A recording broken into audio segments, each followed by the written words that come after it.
اعوذ باللہ من الشیطان الرجیم، بسم اللہ الرحمن الرحیم۔ محترم ناظرین و حاضرین، السلام علیکم ورحمۃ اللہ وبرکاتہ۔ آج ہمارا پروگرام قربانی ہوگا، یعنی عید الاضحیٰ کے موقع پر جو قربانی کی جاتی ہے اس کے بارے میں گفتگو ہوگی۔ قربانی شرع میں کہتے ہیں وہی فی الشرع اسم الحیوان مخصوص بسن مخصوص جذبہ بنیت قربت فی ایام مخصوص۔ یہ قربانی شاعر اسلامی سے ہے۔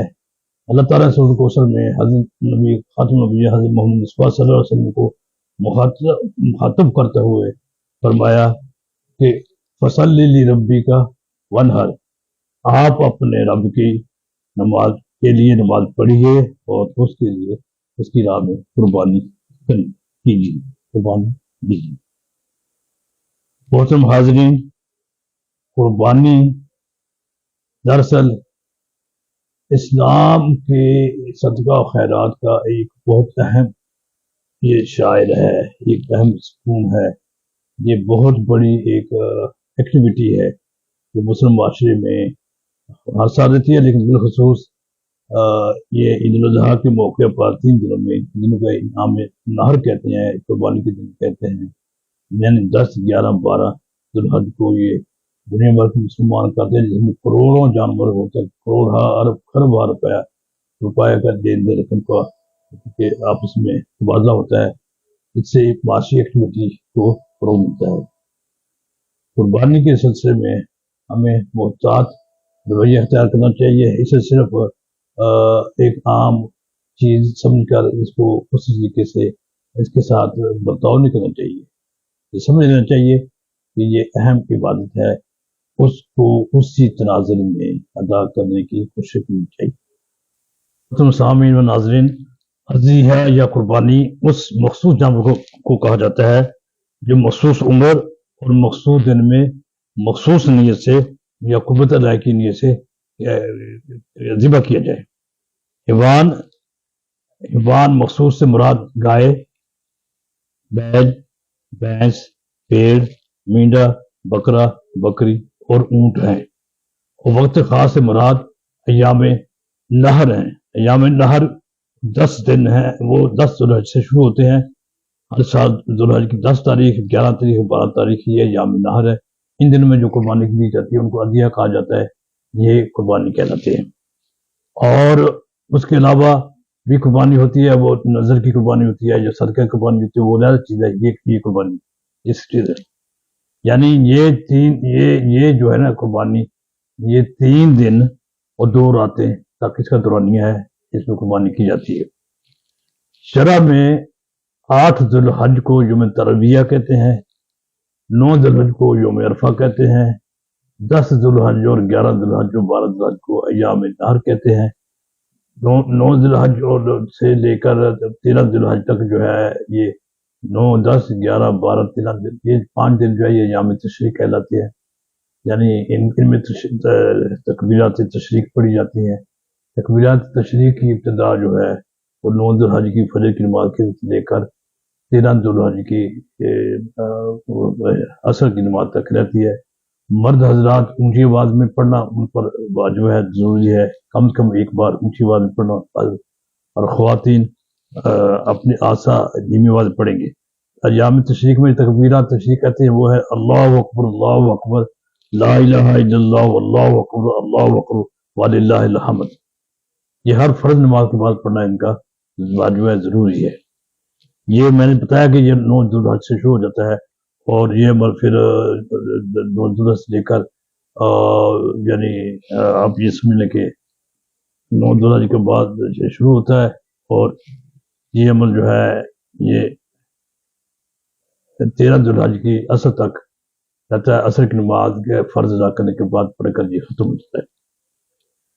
گویا تکبیرات کہنا کمل 5 دن تک صورت ہے۔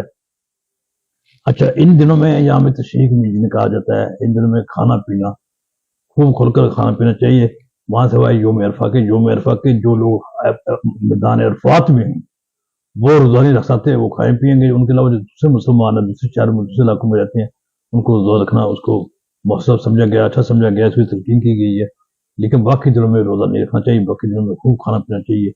ایام تشریق کہا جاتا ہے، اس کا حوالہ بھی گوشت کے حوالے سے قربانی کے ساتھ ہے، قربانی کے جام کو جو گوشت ذبح تو اس کو کھایا جائے، اور یہ ایک ایسی سالانہ ایک ایسا ایک الگ طرح سے مسلمانوں کے لیے آپ کہہ لیں ایک حساب سے ایک پارٹی ہے، الگ الگ لنچ ہے، ایک مناشرہ ہے، سمجھ لیں آپ الگ سمجھ لیں، اس کو ڈنر کہہ سکتے ہیں۔ اللہ نے مسلمانوں کو اپنے نام پر، یعنی اللہ کے نام پہ قربانی ہوتی ہے، ثواب بندے کو پہنچتا ہے، اب غربا بھی لوگوں کو بھی یہ گوشت کھانا نصیب ہو جاتا ہے، سال کے بعد یہ پریکٹس ہے، اور یہ اسلام کا طرح امتیاز ہے، جو بہت اچھی روایت، بہت اچھی بات ہے۔ تو یہ بات یاد رہے کہ عیدین کو یعنی یوم عرفہ کو روزہ رکھیں گے، لیکن عید والے دن، عید الاضحیٰ والے دن یا عید الفطر والے دن روزہ نہیں رکھا جاتا، عیدین کو روزہ نہیں رکھا جاتا، عیدین کو کھایا پیا جاتا ہے، اور خوب اچھا طریقے سے مطلب کہ اس کو اپنے منہ انجام دی جاتے ہیں، خوشی کے لمحات کو خوشی کی طریقے سے گزارا جاتا ہے۔ محترم ناظرین کرام، قربانی کا رکن کیا ہے؟ جس جانور کی قربانی کرنا جائز ہے، ناجائز جانور کا نہیں، جس کی قربانی کرنا جائز ہے، اسے قربانی کی نیت سے قربانی کے دنوں میں قربان کرنا، یہ قربانی کا رکن ہے۔ رکن کیا ہے؟ رکن کسی چیز کا رکن وہ چیز ہوتی ہے جس سے وہ چیز قائم یا برقرار رہتی ہے۔ قربانی کا قائم و برقرار اسی کے فعل یعنی اس کو ذبح کرنے سے ہوتا ہے۔ اگر قربانی ذبح نہ کی جائے تو وہ رکن مفقود ہو جائے گا، یعنی قربانی کا ذبح کرنا ضروری ہے، خون بہانا ضروری ہے۔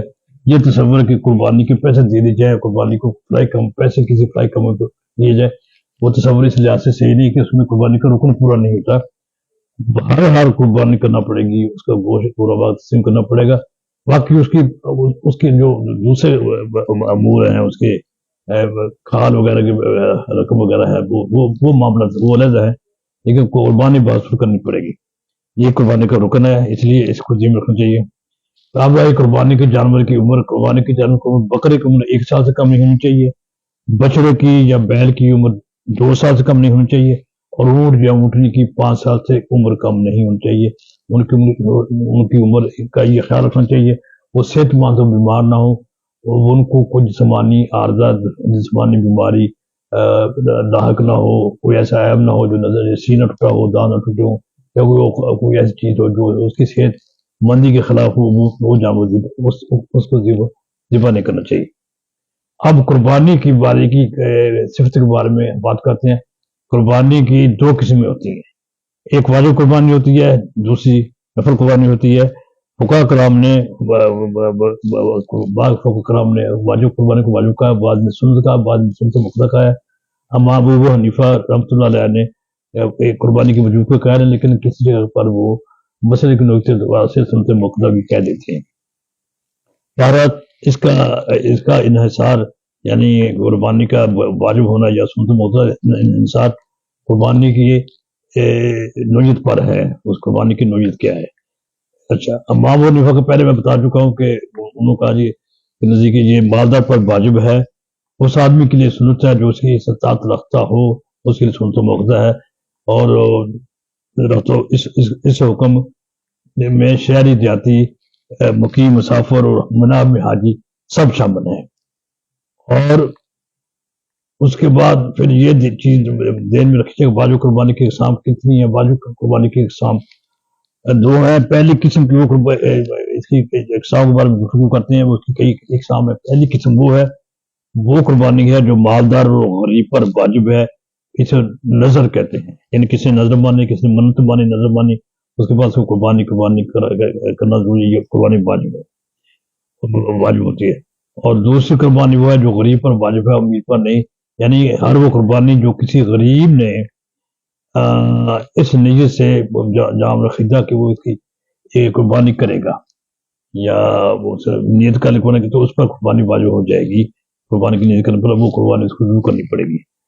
وہ قربانی ہے جو ہر مالدار پر واجب ہے، اب فقیر یا غریب پر واجب نہیں۔ وہ قربانی وہ ہے جو ہم عید الاضحیٰ کے موقع پر سنت ابراہیم کی پیروی، نبی صلی اللہ علیہ وسلم کی سنت مقدسہ کی پیروی میں ہم لوگ قربانی کرتے ہیں وہ قربانی اس کو جن کی سنتے بڑی پہلوی قربانی یہ واجب ہوتی ہے، بعض آپ پر واجب ہوتی ہے۔ اب اگلی صورت رہی نفل قربانی۔ نفل قربانی کیا ہے؟ ایسا مسافر یا غریب آدمی جو کسی نہ جو جس نے نہ تو قربانی کی نظر مانی ہو، نہ قربانی کی نیت سے کچھ جامع خریدا ہو، لیکن پھر بھی اس نے کوئی قربانی کر دی تو یہ نفل قربانی ہوگی۔ اللہ تعالیٰ کا قرآن پاک کا ارشاد ہے قل ان صلاتي ونسكي ومحياي لله رب العالمین۔ ہمیں دعا کرنی چاہیے اللہ تعالیٰ ہماری نمازوں کو، ہماری عبادتوں کو، ہماری زندگی، ہماری موت سب اس کے راستے میں ہو۔ اللہ تعالیٰ ہمیں توفیق دے، اللہ تعالیٰ ہم سب سے راضی رہے۔ قربانی کے بارے میں ہمیں یعنی گمراہ کن پرم کرنے کا شکار نہیں ہونا چاہیے۔ بعض لوگوں نے لوگ مختلف قسم کے لبرل لوگ مختلف قسم کی باتیں کرتے ہیں۔ بس قربانی کا رکن میں نے بتا دیا، رکن کا مطلب یہ ہے کہ مخصوص دنوں میں مخصوص جانور کا ذبح ہونا لازمی ہے۔ اگر جانور ذبح نہیں ہوگا تو خون بہا نہیں دیا، خون اس کا نہیں بہے گا تو وہ قربانی نہیں ہوگی۔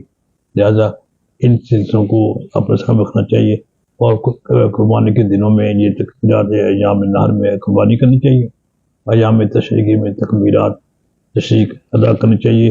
خواتین کو آسا زبان میں، اب دھیمے لہجے میں، مرد حضرات کو نماز فرض کے بعد، نماز فرض کے بعد یعنی یہ 23 نمازیں بنتی ہیں، ان کا دوران یہ 23 نمازوں کو یعنی یہ ہوتی ہیں 5 دن کا تقریباً اثر تک، 13 ذوالحجہ کے اثر تک رہتی ہیں۔ تو اللہ تعالیٰ ہمیں تکبیر تحریمہ اللہ اکبر لا الہ الا اللہ واللہ اکبر اللہ اکبر للہ الحمد پڑھتے رہنا چاہیے۔ نماز اس وقت جاتے وقت آتے وقت بھی تکبیرات پڑھتے رہنا چاہیے۔ ان دنوں میں ان تکبیرات کی کثرت سے اس کا نورا کے ذکر کرنا چاہیے۔ اگر اللہ تعالیٰ ہمت دے تو یوم عرفہ کے دن کا روزہ بھی رکھ لینا چاہیے۔ اب ہمارے ہاں یوم یعنی 9 ذوالحج کی تاریخ سعودی سے مختلف ہے، بہتر ہے دونوں دن روزہ رکھ لیں۔ ویسے تو یوم عرفہ تو وہیں پر سعودی میں ہی ہوتا ہے، تو اس حساب سے تو ہمیں یعنی ہفتے سعودی کا ہمارا ایک دن کا فرق ہے، اس دن سے حساب سے روزہ رکھنا چاہیے۔ لیکن اگر دل میں کوئی شک و شبہات ہے تو بہتر سوچیے کہ دونوں دن روزہ رکھ لیا جائے، تو اللہ تعالیٰ قبول فرمائے، اللہ تعالیٰ ہمیں اجر دے، اللہ تعالیٰ ہمیں سمجھ عطا فرمائے، اللہ تعالیٰ ہمیں اپنے دین کی خدمت اور اپنے وطن کی عزت و آبرو کا خیال رکھنے کی توفیق عطا فرمائے۔ والسلام علیکم ورحمۃ اللہ وبرکاتہ۔